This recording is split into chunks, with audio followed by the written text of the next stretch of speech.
Hi everyone, welcome to Kuntal Eats.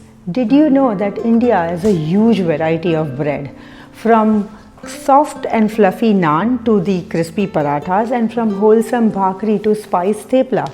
For each and every occasion in India there is a type of bread.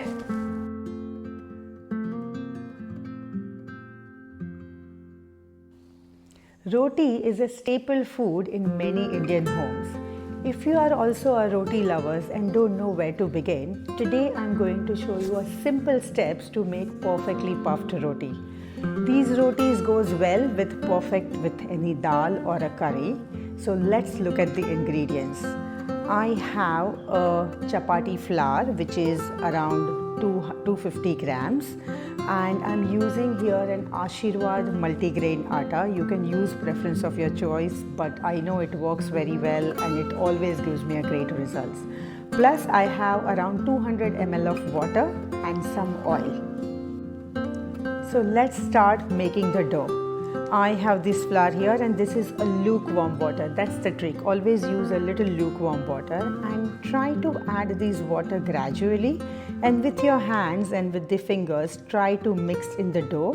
If you see that my hands are constantly moving and I am adding the water as well. These rotis are also known as Fulka or the Chapati. And if you need little more water you can add it, but I think 200 ml works well, but yeah, if you need more always do that. And if you see that I'm kneading the dough very well, I'm just folding it from one corner to the other, and then I'm also moving my the jar and then start mixing it. Now once you see that like it's pretty much binded, I have a oil here which I'll add it just to bring a little bit of more elasticity, and then that will remove the sticky thing from the hand. So remember, I'm just using the oil while kneading the dough. You can just use your fingers to do that.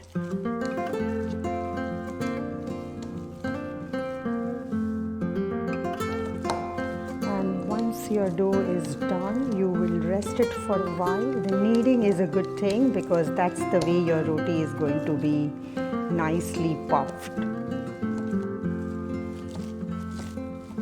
If you see now, I'm doing with my palm, like pressing it and rolling it, and that's the way my dough will be ready.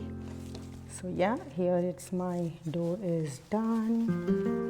And all I'm gonna do is just cover it with the cloth, damp cloth, and then leave it for at least 15-20 minutes. So here our dough has been rested for at least half an hour. Even minimum 15-20 minutes is good. Now here is the trick. If you put this dough in a fridge for at least 10-15 minutes, I guarantee each of your roti will puffed very beautifully. So, and then again from this dough, I think you can make around 15 to 16 chapatis depending on how big you're making it. But on an average, you should be able to make 15 and 20.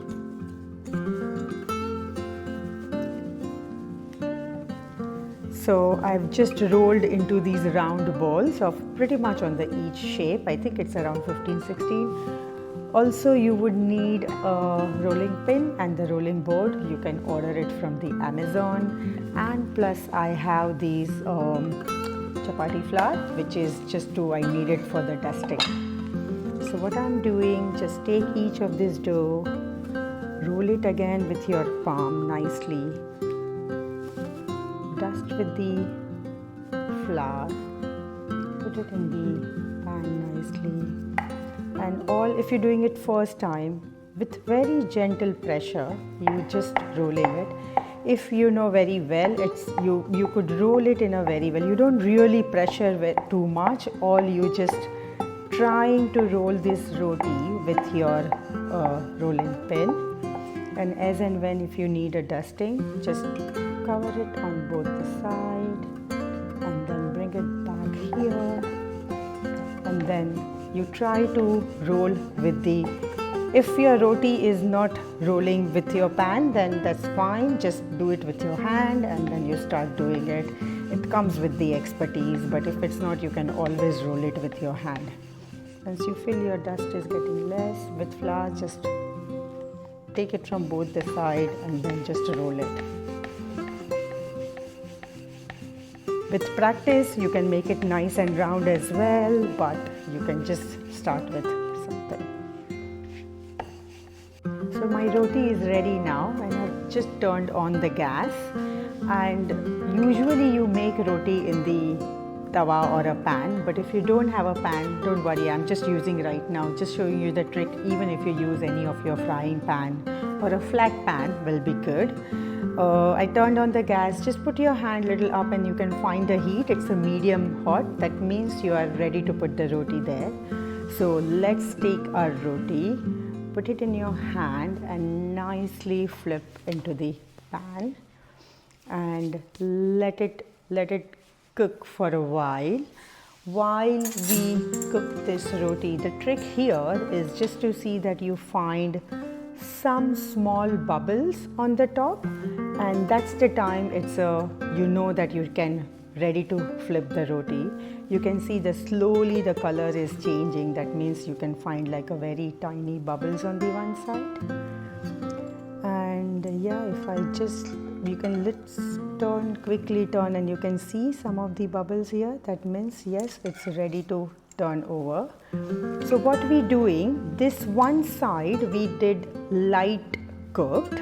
This second side we are just cooking little bit more, so that when we put it on the hob, when we put it on the fire, the roti will nicely puffed around, because one side is cooked little bit more, which is the base, and the other side will nicely bloat with the air and the steam on it. So let's see if it's the other side is nicely cooked or not. All you do, quickly take this thing and then turn. You can see all these black dots, you getting it? That means yeah, it's one side is cooked little bit more.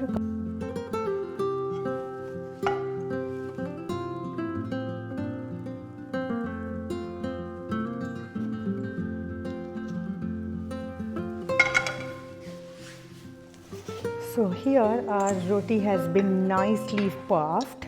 I serve with a ghee. You will be surprised, ghee it lowers your glycemic index. That means when you have a ghee with your roti, which also has a carb, but it prevents your blood sugar level. It doesn't really spike very high. It means eating roti with a ghee is better than having the plain roti. And then yeah, you can nicely serve with the dal, or you can serve with any of the curry. If you like to do any of the Indian breads, let me know in the channel, let me know in the comments, and I'm happy to do the new specific Indian breads for you. Till then, stay healthy and eat healthy.